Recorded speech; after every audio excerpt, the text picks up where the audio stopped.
Hello once again, this is your Highland Travelers.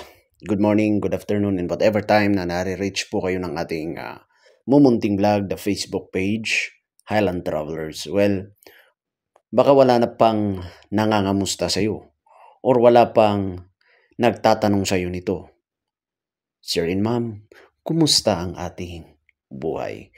Kumusta po yung ating trabaho? Kumusta po ang ating mental health? And kumusta rin po ang ating kalusugan? Sana po hoping everybody's okay. And habang nare-reach po kayo ng video ito, para hindi sayang is, gusto ko po kayong kumustahin. Comment down lang below po kung ano na ang state natin. Hoping everybody is wealthy. Ngayon, kanina is may nakasabay po akong maglola. And sabi ni Lola, "Sir, di ba kailangan mo ng diploma para makapagtrabaho po kayo ng ganyan?" And sabi ko kay Lola, "Yes, ma'am.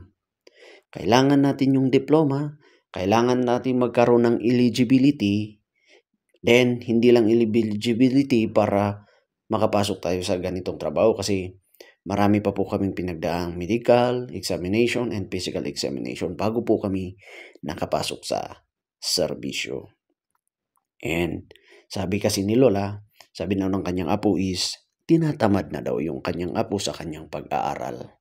Kaya sabi ko dun sa bata, alam mo aning, hanggat merong nagpapaaral sa atin, hanggat merong gustong magpaaral sa atin, hanggat merong mag-provide sa atin, at merong susuporta sa atin, naku po, pag libre yung pag-aaral mo, naku po, grab the opportunity, tapusin mo ang iyong pag-aaral.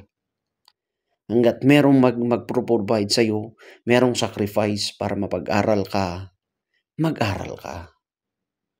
May mga iba dyan, kailangan magkaroon ng sideline. Half di sa trabaho, half di sa kanyang pag-aaral. Kagaya ko rin noon, kailangan kong mag-absent ng Friday in the afternoon, 2 o 1 subject, para lang maabot ko or at least makapaghanap buhay ako ng Saturday and Sunday para meron akong pang support sa aking sarili. Yung tawag bang self-supporting, di ba? Napaka-bless natin kung merong mga taong nag-provide sa atin. Hindi natin kailangang magbanat ng buto para at least ma-reach natin yung ating dream na makapagtapos ng pag-aaral. At isa pa, pag kasi tayo nakapagtapos sa ating pag-aaral, may titingalain yung mga future generation sa sumusunod sa atin, sa ating mga pamilya. Para at least ma-inspire sila na, ay, si kuya, si ate, nakapagtapos. Kailangan ko ring tapusin ang aking pag-aaral. Kaya kung napanood mo yung video na ito, tapusin mo ang iyong pag-aaral.